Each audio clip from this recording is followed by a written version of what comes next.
Pemirsa, jumlah oknum polisi yang diperiksa terkait kasus pembunuhan Brigadir Joshua bertambah menjadi 83 orang. Jumlah ini bertambah 20 orang dari sebelumnya 63 orang yang diperiksa.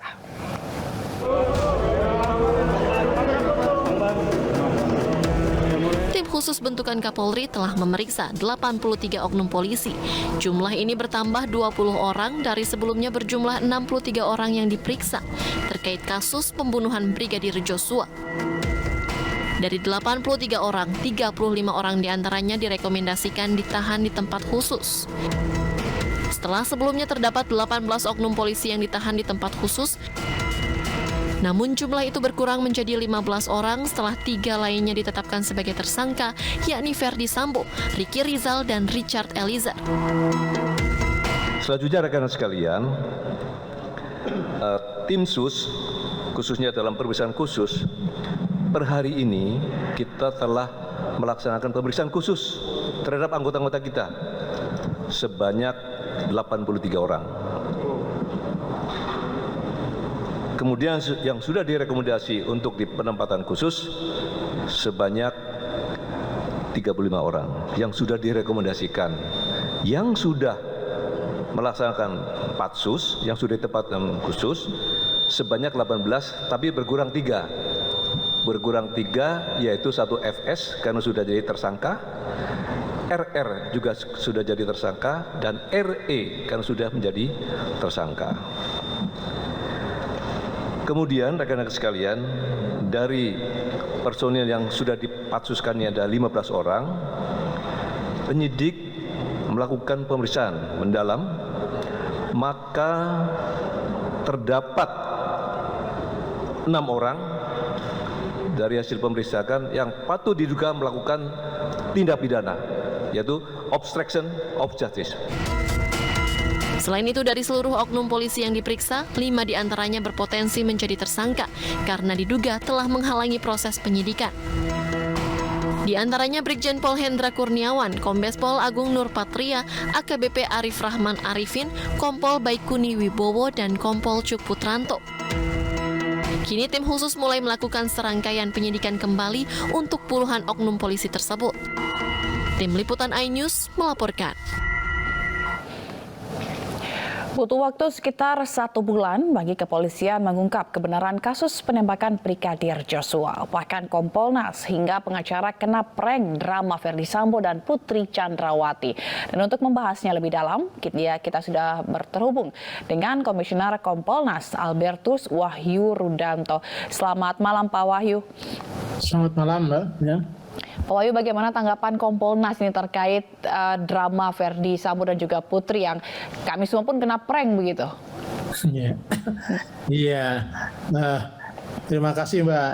Jadi yang kena prank itu ternyata hampir seluruh masyarakat Indonesia. Tapi begini, akhirnya dengan adanya instruksi Presiden yang sampai 5 kali, jadi sampai ada istilahnya ini kalau peringatan itu SP3 ini sampai SP5.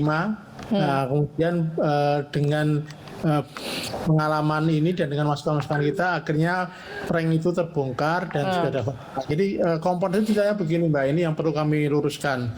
Waktu itu kejadian kita tidak tahu menahu.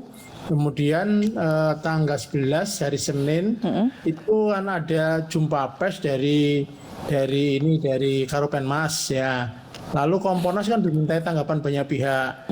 Nah, kita minta Pak Beni lah sebagai ketua harian yang menjawab itu. Tetapi Pak Beni nggak punya data, nggak punya bahan. Datanglah kemudian ke Polres Jakarta Selatan. Dikasih cerita, ya ceritanya cerita rekayasa itu. Kemudian itulah yang yang kemudian disampaikan ke publik. Tidak tahunya itu cerita benar. Cerita rekayasa. Nah kemudian waktu itu Pak Mahfud MD masih ada di Tanah Suci, beliau masih menunaikan ibadah haji. Begitu beliau pulang, kita lapori komentarnya Pak Mahfud langsung tegas. Itu nggak mungkin, itu ceritanya loncat-loncat, pasti ada yang janggal gitu. Itulah statement pertama yang menganulir apa yang sebelumnya disampaikan Pak Benny Mamoto, bahwa Kompolnas harus berani bicara bahwa ini ada yang janggal. Nah, kemudian saya termasuk yang kemudian diperintahkan juga untuk menyampaikan ke publik mengenai adanya kejanggalan ini. Maka yang saya sampaikan waktu awal-awal adalah ini ada statement resmi, ada official statement dari Humas, yang tentu kan waktu itu Humas tidak doorstop kan, dia manggil wartawan kan, berarti kan ini memang official statement. Tetapi rupanya official statement itu direspon negatif oleh publik. Apa respon negatifnya? Dengan kejanggalan bantahan kejanggalan. Maka Kompolnas harus, perintahnya Pak Mahfud, harus bertugas untuk bagaimana mengklarifikasi cerita yang benar. Berarti rekayasa udah dari awal itu ya Pak? Cerita rekayasa yang disampaikan Pak Beni Mamoto itu dari Kapolres Jakarta Selatan itu, dan juga dari sistem resmi dari Humas. Nah, waktu itu Pak Mahfud MD baru pulang dari Tanah Haji, perintahkan kita jelas punya 3. Kompolnas kumpulkan data, diskusikan dengan narasumber yang punya kredibilitas, analisis yang rasional. Nah, karena kan beliau kan background-nya akademis. Disitulah kita sudah mulai curiga-curiga, tetapi kita melihat ada persoalan di internal Polri. Jadi itu kan kejadian tanggal 8 Mbak Sam, 8 Juli sampai 8 Agustus, 1 bulan itu kan tidak ada progres, kan sangat lamban sekali ceritanya itu.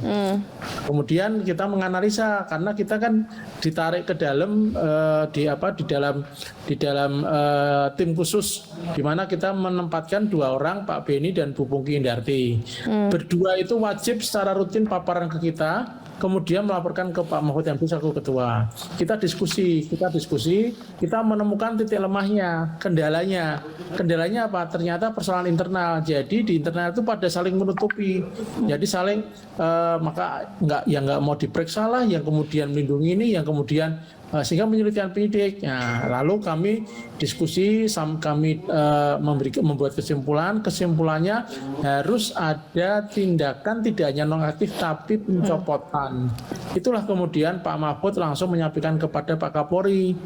Waktu itu kita rekomendasi 25 nama, tapi rupanya oleh Pak Kapolri diputuskan bahwa yang penting orang-orang yang punya komando, punya jabatan dan punya akses untuk bisa mengendalikan anak buahnya itu supaya diganti, dan keluarlah kemudian TR 15 nama di mana 10 orang itu sebetulnya dicopot yang disebutkan Dian Makan, karena TR-nya kan dijadikan Pamen Dianmakan ya, kemudian yang 5 itu menggantikan yang kosong. Itulah setelah kejadian pencopotan yang kita sebut bedol desa. Istilah bedol desa itu muncul dari saya yang saya sampaikan ke media-media. Dan istilah bedol desa itu kan kemudian akselerasinya cepat sekali. Kemudian prosesnya Pak Sambo ditempatkan di Patsus ya, penempatan khusus, itu sebetulnya tahanan, tapi bahasa di dalam Perpol nomor 7 2002 itu bukan tahanan tapi Patsus, tempat khususnya.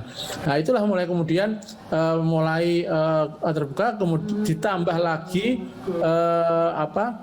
keputusan untuk mempersangkakan Baradae itu dari pihak kami dan penyidik sebetulnya melihat kejanggalan. Maka kalau kita perhatikan pasal yang diterapkan adalah 38 dengan junto 5556. Artinya kita sudah membuat prediksi akan ada orang lain yang nanti akan tersangkut dengan pasal 55 dan 56. Kalau ya 55 itu kan ikut 56. Itu ceritanya Mbak. Jadi prank itu akhirnya terbukti dengan itu sudah benar.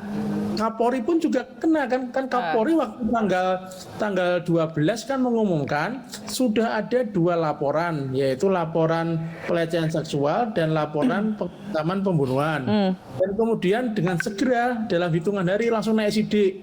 Kemudian akhirnya kan dua laporan itu dibatalkan karena kejadiannya tidak ada kan pelecehan seksualnya tidak ada, kemudian pengancaman pembunuhan tidak ada. Jadi itu ceritanya Mbak. Maka ya ini sekarang semakin terbuka, semakin fokus. Maka yang didorong oleh Kompolnas sekarang kita harus konsekuen kepada apa yang menjadi janji Pak Kapolri. Karena begitu Pak Presiden memberikan perintah untuk tidak ada yang ditutup-tutupi, Kapolri janji akan transparan, akuntabel, dan satu ini scientific crime investigation.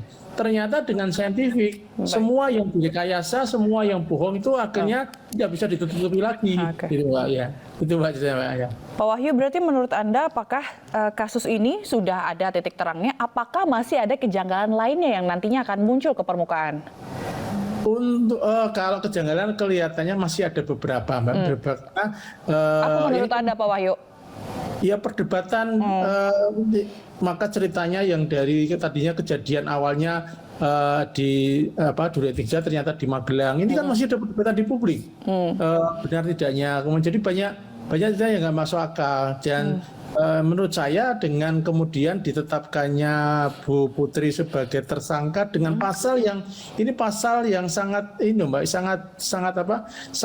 berat karena ancamannya itu hukuman mati, ancaman tertibnya memang kemudian bisa hukuman mati seumur hidup atau 20 tahun. Tapi ini pasal yang berat, ya harapannya dengan pasal berat ini nanti akhirnya akan terkuak. Ini sama dengan yang terjadi pada Baradae. Baradae itu awal mulanya kalau kita mendapat informasi dari penyidik itu sudah didoktrin, Mbak, karena dia itu betul-betul mengaku saya yang membunuh, saya yang melaksanakan. Dia nggak mau bilang ada orang lain yang benar. Sampai kemudian ketika ditetapkan ada pendekatan secara psikologis dengan psikolog, dijelaskan saudara ini masih muda, baru 3 tahun jadi polisi, masih panjang karirnya. Nanti kalau diputus hakim ini ancamannya 15 tahun, berat apakah akan ditanggung sendiri. Kemudian berkata akhirnya ngaku. Nah, ngakunya ini kemudian dengan cepat berimbas kepada penetapan Pak Sambo sebagai tersangka dan akhirnya ngaku rekayasa semua. Berarti awalnya Baradae ini ditekan juga ya Pak ya untuk mengakui? Oh iya, kalau kita mendengar informasi yang kita peroleh, itu ketika pemeriksaan Baradae itu tegak lurus bilang saya yang melakukan, saya mengaku. Nah, begitu ada pendekatan akhirnya bersedia juga menjadi justice kolaborator. Nah, saya kira ini akan semakin membuka karena dengan adanya fasilitas oleh LPSK kan akan banyak jaminan-jaminan keamanannya, Mbak. Ya. Pokoknya kita tahan dulu, nanti kita akan lanjutkan dialognya usai jeda. Pemirsa jangan kemana-mana, Breaking News akan segera kembali. Tetaplah bersama kami.